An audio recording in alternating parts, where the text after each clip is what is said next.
Orang Islam dia pun sukses belum di generasi awal, menjadi generasi yang mampu merencanakan masa depannya dan merencanakan masa depan anaknya, juga merencanakan masa depan umat yang lain. Yang orang Islam awal legum lagi bubereh keluarga, bubereh generasi, olehnya diperbaiki urang nak Islam. Yang golong-golong Islam, gepu Islam.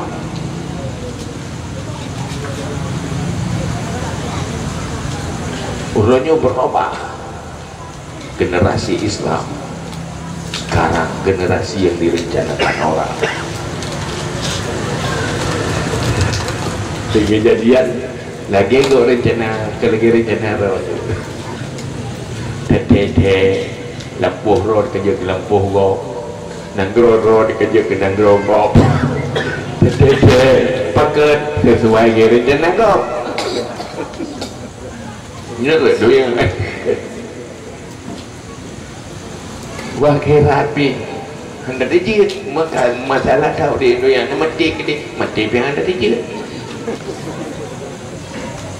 Wajib malamnya pada orang yang siang ni, yang duduk sini, kita nyok jero, lung kabere, tinggal ubot, bergerak katia, nak, nam siron kawan, menglung berjut.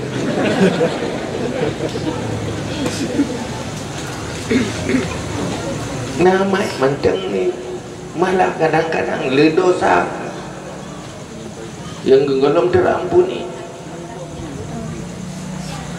Bagaimana man tahu dia habis susah.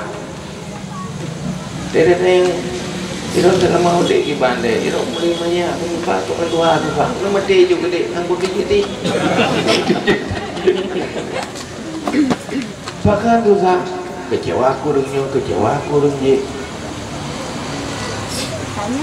Antruk, hantaban orang je. Ganti yang kaya susah, tenang. Nana duduk. Kecewa tapi. Buat dia tahu, dia cocok dengan juga ayu deh. Tidak urung paksa kehendak, belagi hendak ke mendung. Tegak keterima sesuai dengan keinginan, langsung kecewa, frustasi. Yang kan kelihatan juga deh. Yang baru mandum lagi itu menang kejadiannya dia juga. Ini hansip hana iman, hansip kesabaran dan cukup bersyukur.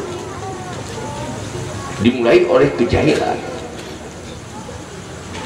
Anak tersampaikan ini. Maka zaman itu juga huda. Karena nak sempurna, hudanya makna jih petunjuk. Ini huda himpunan ulama daya Aceh.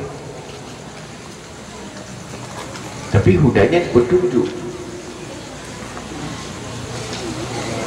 Imam Nawawi di saat mengarahkan umat untuk jalani perjalanan petunjuk, mengungkapkan sebuah kata-kata hukama, alzim turukal huda walau qillatas salikin. Yang wasiat hukama, tetap di jalan petunjuk walau sedikit orang yang menjalani, tidak tren, tidak populer, tapi tetap di jalan petunjuk. Wa iyyaka wa turuqad dalalah fala taghtaru bi kathratil halikin. Jauhi jalan sesat, jangan terpengaruh dengan banyak orang hancur dan binasa.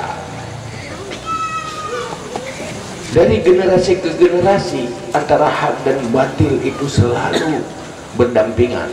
Cuma tinggal kadang-kadang arus kebatilan lebih kuat daripada arus kebaikan. Arus kebatilan menjadi mayoritas, menjadi budaya, menjadi peradaban. Arus kebaikan menjadi tenggelam. Tetapi apa diwasiatkan? Jangan ikut-ikutan tenggelam, walaupun ramai yang tenggelam. Tetap di jalan petunjuk. Dah jalan petunjuk, ma ana alaihi wa ashabi, yang bunyi Nabi. Dan yang paling terpetunjuk apa yang telah diwariskan oleh Rasulullah dan para sahabat Rasulullah, apa yang telah dijadikan sebagai pedoman hidup, sikap, perilaku, prinsip yang ada pada Rasulullah dan para sahabat. Itulah Ahlus Sunnah wal Jamaah.